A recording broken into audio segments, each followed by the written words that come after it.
SAP की हमारी ये 5th नंबर की शीट है। 560 नंबर की रो तक हमने कंप्लीट कर लिया था, वहाँ से आज हम आगे काम करेंगे। तो सबसे पहले आपको समझना है 5th नंबर की शीट में क्या कॉन्फ़िगरेशन है। तो यहाँ पे जो कॉन्फ़िगरेशन है वो हमारे बीपी से रिलेटेड है, बिजनेस पार्टनर से। वो हमें अपने सर्वर पे क्रिएट करना होता है और उसको चेक करना होता है। तो सबसे पहले मैं SM12 एक बार टी कोड यूज़ कर लेता हूँ ताकि मेरे सर्वर पे जो भी कुकीज़ होंगे वो रिमूव हो जाएं। तो यहाँ से मैंने यूज़र नेम को हटा दिया है, सर्च पे क्लिक करा, यहाँ से सारी चीज़ें सेलेक्ट करके और इसको यहाँ से डिलीट कर दी। ये कुकीज़ हमारे सर्वर से हट चुकी है। तो सबसे पहला काम जो हमारा होता है वो होता है कि आपको बीपी चेक करना अपना। बीपी मतलब बिजनेस पार्टनर। तो हम बीपी पे आएंगे, फाइंड करेंगे किसके थ्रू, सप्लायर नंबर के थ्रू। तो सप्लायर नंबर पे यहाँ पे आ जाएंगे, क्लिक करेंगे। अब सप्लायर आप बहुत तरीके से फाइंड आउट कर सकते हो, नाम से, कंपनी से। तो यहाँ पे लिखा है कंपनी कोड। अगर आपको अपना सप्लायर का नंबर पता है तो डायरेक्टली यहाँ पे डिफाइन कर दो, और नहीं पता तो कंपनी के कोड के थ्रू आप फाइंड आउट कर सकते हो अपने सप्लायर को। तो मैंने यहाँ पे COW1 डिफाइन करा, ये हमारा सप्लायर आ गया है। सप्लायर का यहाँ पे नंबर जनरेट होता है, आप देख सकते हो। यहाँ पे एंटर प्रेस करोगे तो उसकी सारी डिटेल सप्लायर के नीचे आ जाएगी इस तरीके से। यहाँ पे डबल क्लिक करोगे तो यहाँ पे आपको आपका सप्लायर की सारी डिटेल्स विजिबल हो जाएंगी। ये हमारा सप्लायर है, उसका नंबर यहाँ पे ये जनरेट हो रखा है। जो भी कॉन्फ़िगरेशन है वो यहाँ पे जनरेट हो जाएंगे, आप देख सकते हो। तो ये कौन सी डिटेल्स आ रही है, ये आ रही है बिजनेस पार्टनर की जनरल डिटेल्स, GEN यहाँ पे लिखा जनरल डिटेल्स।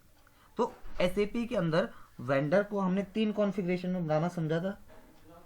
जनरल कॉन्फ़िगरेशन के अंदर, दूसरा कंपनी कोड के अंदर, और तीसरा हमने जो सीखा था वो सीखा था परचेसिंग के अंदर। तो हमने यहाँ पे जनरल डिटेल्स तो डाल दी। यहीं पे अब हम क्लिक करेंगे और पहले यहाँ पे फाइंड आउट कर लेते हैं इस पे। देखो अभी यहाँ पे मैं कुछ भी टाइप करना चाहूँ, कुछ भी लिखना चाहूँ तो लिख नहीं सकता, चेंज नहीं कर सकता। तो आपको यहाँ पे क्लिक करना है इस जगह पे। उसके बाद यहीं पे क्लिक करोगे, यहाँ पे आएगा FI वेंडर, फाइनेंशियल अकाउंट्स के लिए, और यहाँ पे आपका कंपनी का कोड आ जाएगा। तो ये सेकंड पार्ट हुआ। तो पहले हमने बेसिक डिटेल फिल करी थी, उसके बाद कंपनी के कोड पे जाके हमने इसकी कंपनी कोड की डिटेल्स फिल करी होगी, जिसमें हमने उसका नाम, उसका सप्लायर, रिकन्सिलेशन में ये सारी चीज़ें डिफाइन करी थी जब हमने बीपी क्रिएट करा था। और फिर इसके बाद हमने यहीं पे क्लिक करके,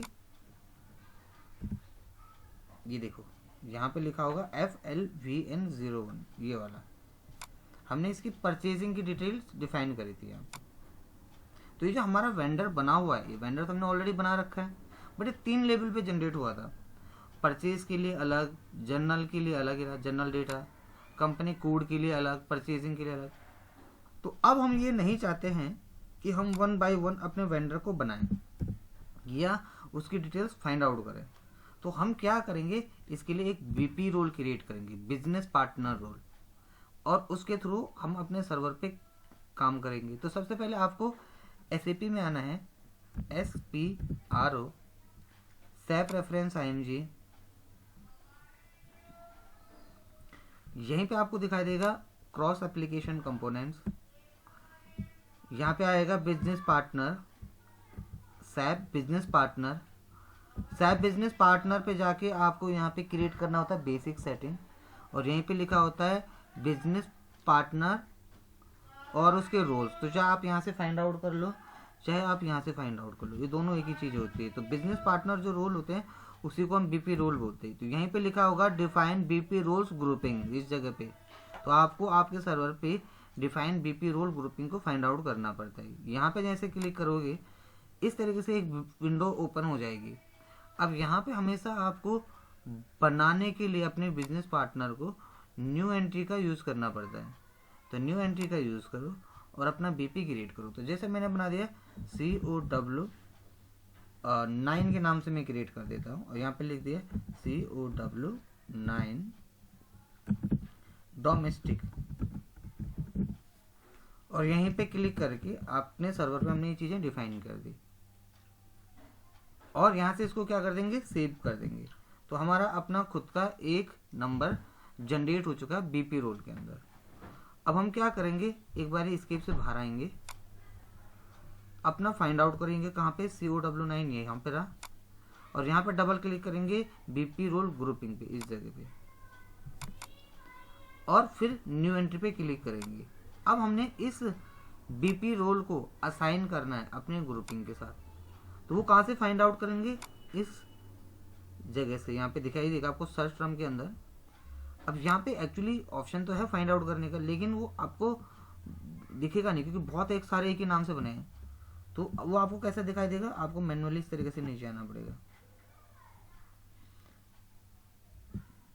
तो एक बार नीचे आते हैं मैनुअली, हाँ ये रहा FLVN00। तो ये हो गया हमारा किसके लिए, ये होता है हमारा FI वेंडर के लिए। और यहीं पे अगर हमें परचेजिंग के लिए भी लेना पड़ेगा अपना, तो हम परचेजिंग के लिए कैसे लेंगे, यहाँ पे परचेजिंग के लिए हमें फाइंड आउट करना पड़ेगा, अगेन F नाम से आएगा,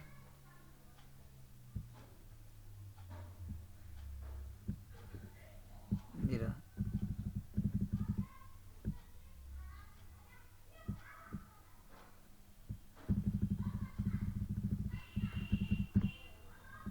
FLVN01।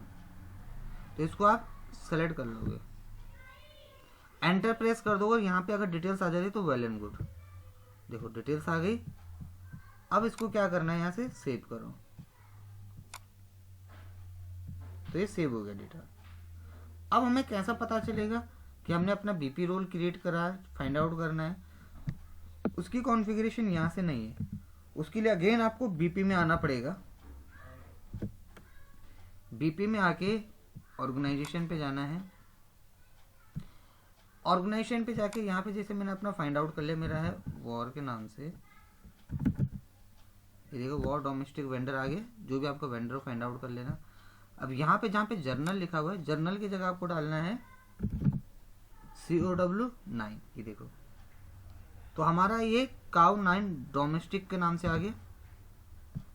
यहाँ पे क्रिएट पे क्लिक कर दोगे।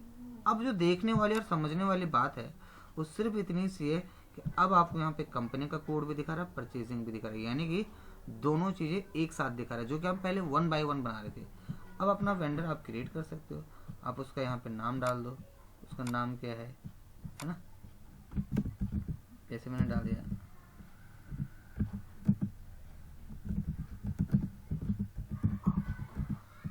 उसका एड्रेस डिफाइन कर दो नीचे, यहाँ पे उसका स्टेट डिफाइन कर दिया, पोस्टल कोड डिफाइन कर दिया, कंट्री डिफाइन कर दिया, रीजन डिफाइन कर दिया। तो जो जो आपके सर्वर पे मेन डिटेल्स है वो आपने इस तरीके से डिफाइन कर दी। यहाँ पे लैंग्वेज डिफाइन कर दिया, ये रहा, और एक बार इसको सेव कर दिया। तो SAP के अंदर देखो आपका बिजनेस पार्टनर क्रिएट हो गया।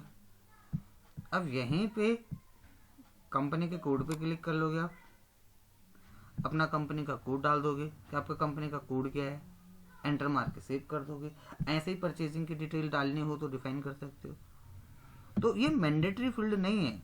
अगर आप देखो तो यही बीपी रोल और बीपी आपने पहले क्रिएट करा था शीट नंबर 4 में, और शीट नंबर 5 में रो नंबर 1 से लेके 560 तक।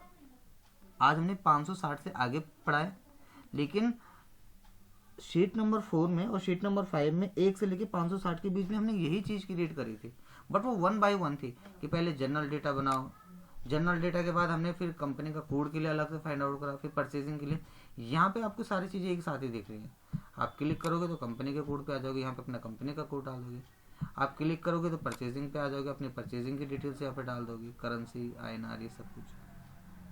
तो शीट नंबर 5 के अंदर आज हमने सीखा बीपी कैसे क्रिएट करते हैं, और बीपी कैसे क्रिएट करते हैं, बीपी रोल में जाके हमें अपना खुद का बीपी रोल कैसे क्रिएट करते हैं। शीट नंबर 6 में जो हम पढ़ेंगे वो होगा हमारा एडवांस पार्ट। तो शीट नंबर 1 से लेके शीट नंबर 5 तक बेसिक कॉन्फ़िगरेशन हमारी कंप्लीट हो चुकी है। इसके बाद परचेज रिक्विजिशन का पार्ट आएगा जिसमें हम रिक्वेस्ट बनाना सीखेंगे, कॉन्फ़िगरेशन करना सीखेंगे। तो ये बेसिक यहाँ तक कंप्लीट हो चुका। अब आपका एडवांस शुरू होने वाला है जो कि हम पढ़ेंगे नेक्स्ट क्लास से। उसके लिए आपको अपना कंप्लीट प्रैक्टिस कर लेना, पहले जो भी आपको समझ नहीं आए वो आपको मेरे से पूछना है, और पेंडिंग काम आपका कंप्लीट होना बहुत ज़्यादा ज़रूरी है। तो शीट नंबर 1 से शीट नंबर 5 हमारी कंप्लीट हो चुकी है। Thank you so much.